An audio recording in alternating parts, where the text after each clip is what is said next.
Hey friends, I just wanted to take a quick moment to ask if you could check out the Blood Donut Studios Patreon. There's no obligation, of course, but if you're a fan of what we do, you can get all kinds of fun things like Star Trek commentaries, early access to our Star Trek reviews, extra bits of fresh-faced comics, and your name in the description of every Blood Donut video. That'll all be linked below. Thank you for your time. On with the show. Hello and welcome to Fresh Faced One Shots. My name is Joey. And I'm Jacob. And today we are back with Trinity, daughter of Wonder Woman. This is issue number 2, Girl Wonder meets Boy Wonder, aka also a corgi, in the family. It's lovely. So we have teenage Trinity here, meeting Jason Todd. Yeah, shortly before his death. And you know what? I thought it was great.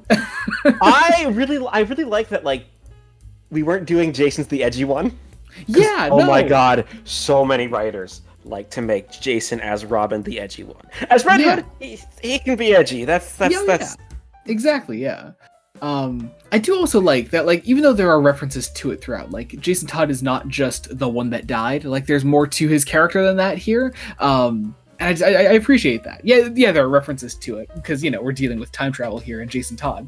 But no, I think it's just nice that he just has a story to tell on his own. In addition to teenage Trinity here, who is chasing down the Damian Wayne corgi, and she comes across Jason Todd, and she starts laughing at his costume because, I mean, yeah, I love the Robin costume, but yeah, it's silly, of course. But apparently Damian's costume is far more dignified, which I don't look. It's more. I agree that it's more dignified. It's just. That is quite literally because it has pants. Exactly. It's more dignified, but it's not the better costume. No.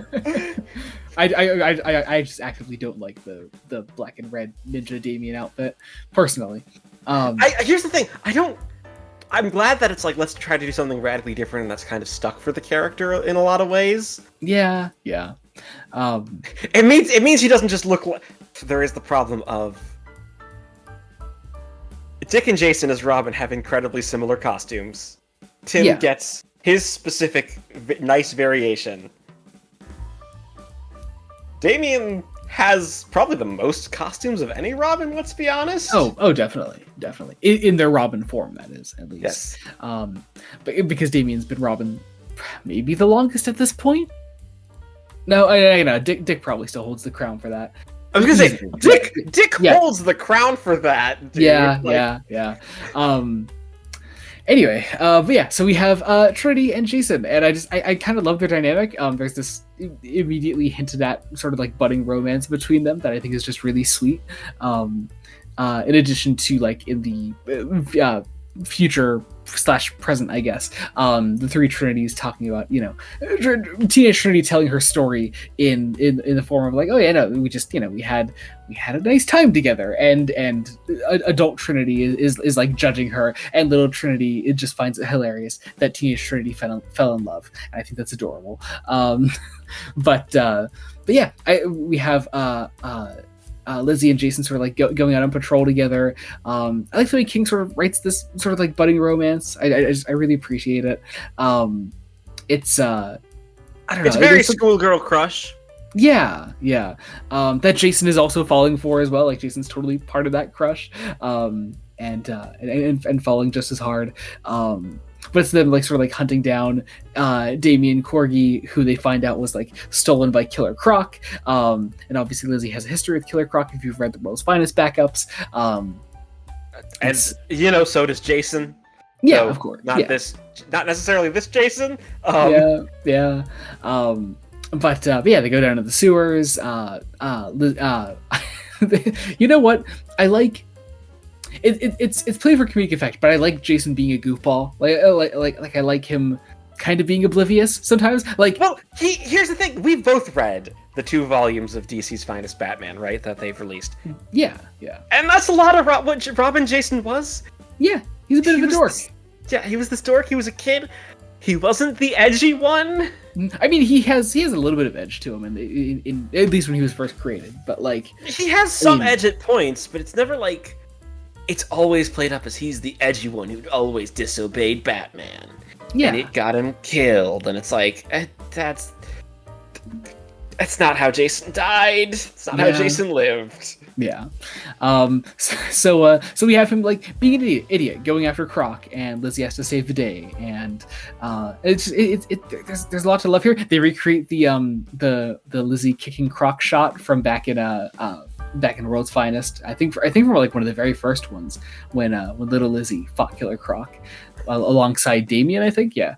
yeah, it was great. And I like that here. I like sort of like the awkward moment in the in Way Manor afterwards between them, and like Lizzie just outright tells Jason that like he's going to die because she's been very upfront with him about her time traveling up to this point, and like Jason is confident in himself, and he's like, no, I'm not gonna die. Like you're wrong about that. And like it is very much played as like Jason is going off to his death like not long after this, and I don't know, kind of giving him this moment of like just peace and like being a normal teenager with Lizzie here. I think it's really nice, and I mean, especially since if you've read A Death in the Family, or well, I'd love to say go read A Death in the Family. Go read the first 2 issues of A Death in the Family. yeah, exactly. Then you can, and maybe a little bit of issue 3, but then you can stop because for reasons. But I think this is the kind of story I think I like to see from like Jason Todd Robin, like especially nowadays, you know, when as we've stated, like, you know, so much of telling stories with young Jason Todd is look at this edgy Robin, but like no, there's room for stories like these as well, and giving Jason as a character this little gift before what is his first demise, I should say. I think it's just really sweet, and I appreciate the gesture. I'd like to see 1 or 2 where like we don't even mention the fact that he died, like he's the one that died. Yeah. I think in this particular case, because it's a time travel story, that's kind of hard to avoid. But I mean, it's hard to avoid anyways because it's Jason. Yeah, with the character. Yeah. But whatever. Honestly, great issue though. I'm a big fan. You were saying though before we recorded that you weren't quite sure about the trajectory of the miniseries. Yeah, I'm not sure exactly what we're doing here. Here's the thing. I'm also just not entirely sure what's missing for me from this. Like, I can't quite put my finger on what's rubbing me the wrong way about this. I mean, I don't know. I personally didn't go with like any like expectations. I'm just kind of enjoying the ride and enjoying like what we're being given anyway. Like I don't know. I'm not expecting it to like. Well, yes, this is like Trinity's first like solo outing. I don't think I'm really expecting maybe like huge waves to be done with the character. I think like this is a lot of this is about like exposure as well, and like getting people to like really know the character and really understand it. But also like we know exactly what the goal is. Like little Lizzie sees the chance to save her dad, and like I'm curious to see where that takes us in the end. I'm sure I'm sure it's going to be a gut punch in the end, and it's going to hurt, and it should. But like in the meantime, I like these little like episodic adventures that we're getting, and this one in particular, I think I like this, you know, in general more than issue 1. And I'm a big fan personally. So. Oh, we haven't even mentioned Belen Ortega's art, have we? Belen Ortega, she's fantastic. I want to say we mentioned her last issue. We mentioned her last issue, but I love the way she draws the classic Robin costume. Yeah, that's true. Like, yeah, it's great. It's great. Great stuff. I think that about does it. Thank you all so much for watching. Be sure to check out other Fresh Face one-shots we do. We cover Superman by Joshua Williamson, Wonder Woman by Tom King, Batman The Long Halloween, The Last Halloween, The End of the Long Halloween Saga, as well as this, the spin-off of our Wonder Woman run that we've been reading for a while now. We also cover The Uncanny X-Men by Gail Simone.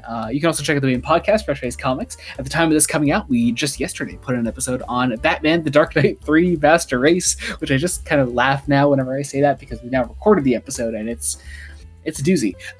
It's a doozy, and I think it's more of a doozy than you were originally expecting. Because We had my brother on, and it was an experience. We're also counting down to episode 100, and all kinds of fun, exciting things happening there. And afterwards, I'll be also coming up next Monday, have an episode a bonus episode that is, on the new Superman movie directed by James Gunn coming out. So as the time of recording this, we have not seen the film yet, but we will have by the time this comes out. Time is yes. Also, be sure to check out the Bloodhound Studios Patreon. You get all kinds of fun things like Fresh Face extras, Star Trek commentaries, early Star Trek reviews, as well as your name in the description below. Also, in the description below, you can find our link trees, or you can find our socials and follow us wherever you want to follow us. Also, be sure to subscribe to the channel, Blood Studios. Any support means the world to us. Until next time, this has been Joey Morgan and Jacob Licklider. Goodbye. Goodbye.